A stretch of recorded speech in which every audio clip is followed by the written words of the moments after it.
Welcome back to another video. Today I'm going to talk about one of my favourite authors, Agatha Christie.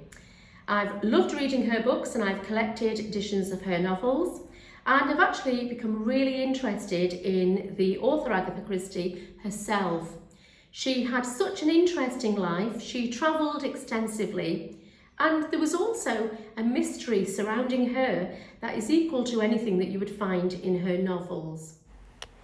In December 1926, Agatha Christie's car was found abandoned several miles from her home with no sign of the author.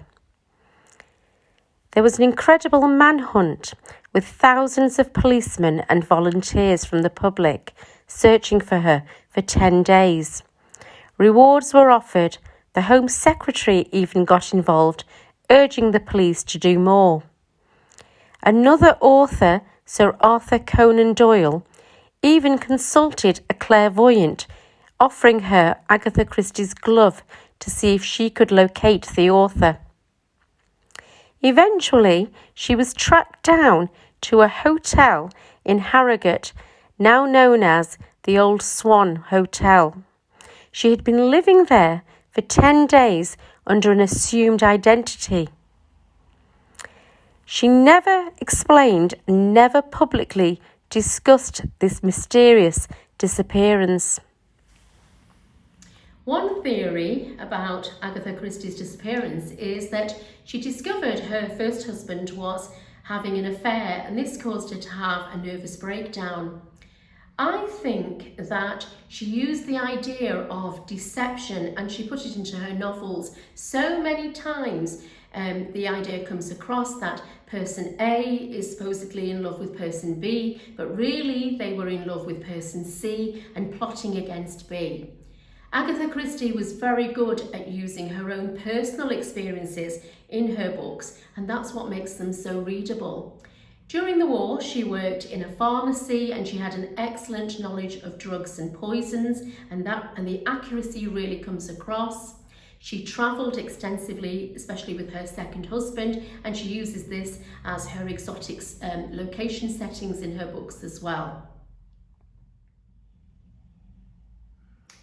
So I've been reading Agatha Christie's novels since I was a teenager, and I've collected the full set of her books in these beautiful vintage covers here.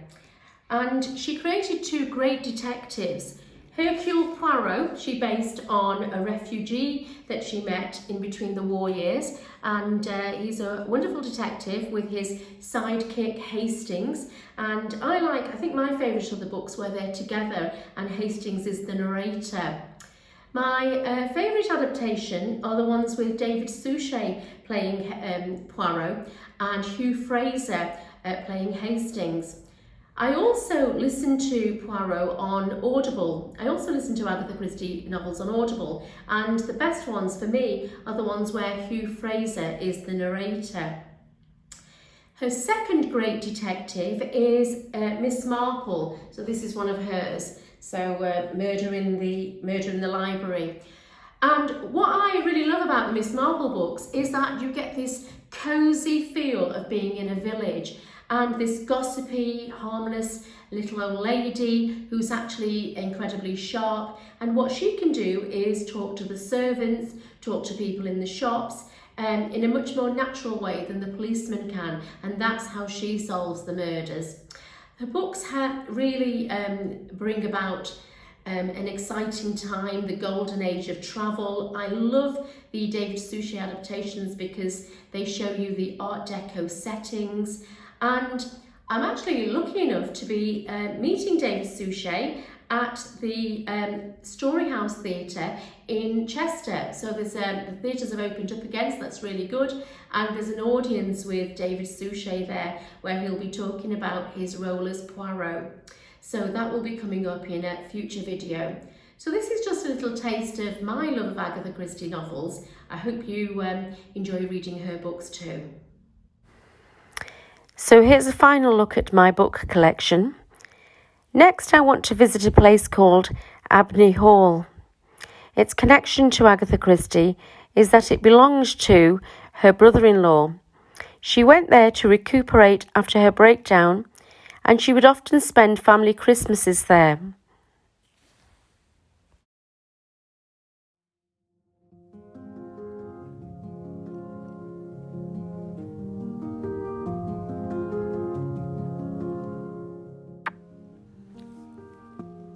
This is the first view of Abney Hall.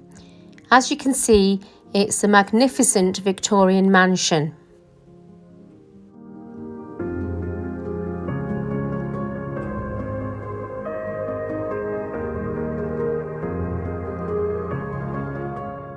So I can imagine Agatha Christie staying here.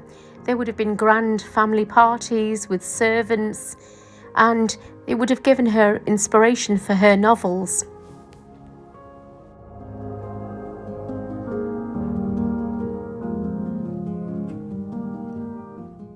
Even though I can't go inside, it's really interesting to walk around the grounds and then to look at the Gothic features, the Gothic architecture, and realise that this is the inspiration that was used in her fictional houses of stiles, stony gate and chimneys.